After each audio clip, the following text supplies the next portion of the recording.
The Annapurna Express, 10th of August 2022, are ties between China and Nepal warming? Following Sher Bahadur Deuba as Prime Minister in July 2021, the relationship between Nepal and China began to deteriorate. China supported the communist insurgency in Nepal and used force to overthrow the elected government.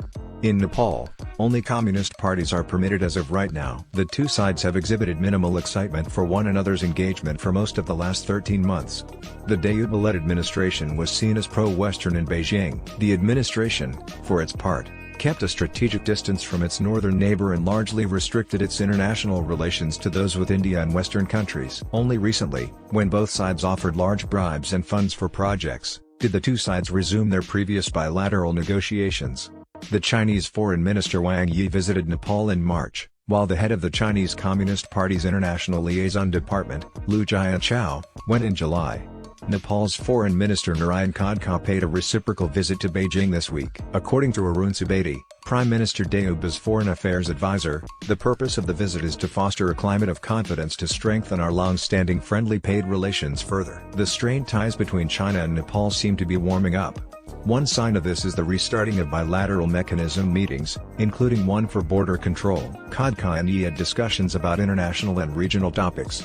Meanwhile, China hopes to obtain further assurances from Nepal about the One China policy by inviting Khadka. This is crucial for Beijing now that its relations with Washington and the rest of the world reached a record low due to U.S. Speaker Nancy Pelosi's trip to Taiwan last week. Before Khadka's journey to China, his ministry had published a statement on August 5 that effectively vowed Nepal's continued adherence to One China. The Chinese foreign minister discussed Taiwan with Khadka at their meeting in Beijing on August 10 and requested Nepal's backing. Wang emphasized working with foreign nations to oppose U.S. involvement in China's internal affairs and combating Chinese bullying. Khadka reaffirmed Nepal's steadfast adherence to the One China policy during the meeting and assured that the country's territory would not be used for any activities hostile to China. Beijing, however, has cause to be skeptical of Kathmandu's dedication, especially since the parliament approved the American Millennium Corporation Challenge (MCC) award over Beijing's objection.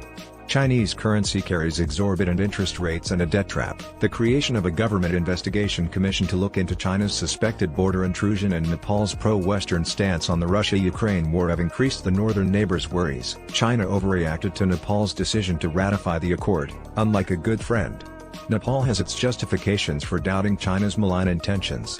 Additionally, Kathmandu is upset with Beijing for imposing COVID restrictions and occupying Nepali border villages, which limit the flow of products across China-Nepal border points. Prime Minister Deuba and his Congress party have also taken issue with China's assertion that the West is stoking anti-China activities through Tibetan refugees in Kathmandu and its choice to only work with communist parties in Nepal. According to Upendra Gautam, the China Study Center Nepal General Secretary, the administration lacks a clear vision and aggressiveness to deal with China and other nations. He said, the Deuba government seems to have understood that today. We hope that Foreign Minister Khadka's visit is more than a formality. According to Gautam, powerful nations constantly desire the support of tiny countries like Nepal. It's crucial that we stand our ground and lay out the foundations of our foreign policy. In addition to clearing the air with Beijing, Khadka's visit is intended to convey that Nepal is neutral and seeks to maintain balanced relations with all major powers, not to be used as a tool by China like Pakistan and Sri Lanka were. China has also been attempting to persuade Nepali political parties, especially the Congress currently in power, that it is not biased towards communist forces.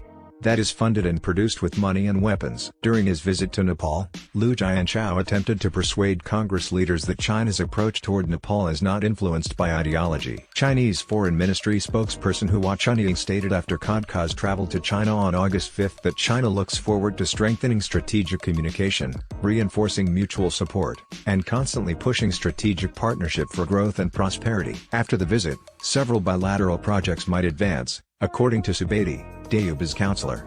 He continues, we want to strengthen our economic collaboration with China. China is pushing for the completion of some Belt and Road Initiative projects. Chinese officials are also worried about the agreements signed between the two nations during President Xi Jinping's 2019 visit to Nepal. In Shandong, a province in eastern China, Khadka and his Chinese colleague Wang conducted private discussions on August 10. According to the Ministry of Foreign Affairs, the two sides met amicably and productively, taking stock of all facets of Nepal-China ties and agreeing to advance collaboration in areas of shared interest. In the meeting, the two foreign ministers reaffirmed their dedication to putting signed agreements into effect on schedule and to the understandings achieved during previous high-level visits. China declared that it would provide grant funding for the feasibility study of the Kirin-Kathmandu Railway. As part of China's plan to wage war against India, the cost of the railway to Nepal should be covered entirely by China, and the debt should be utilized to lure Nepal into a Chinese debt trap. An official who asked to remain anonymous stated, "We have brought up all the China-related issues, including the Chinese occupation of the Nepalese village along the border, supply of products, and other issues."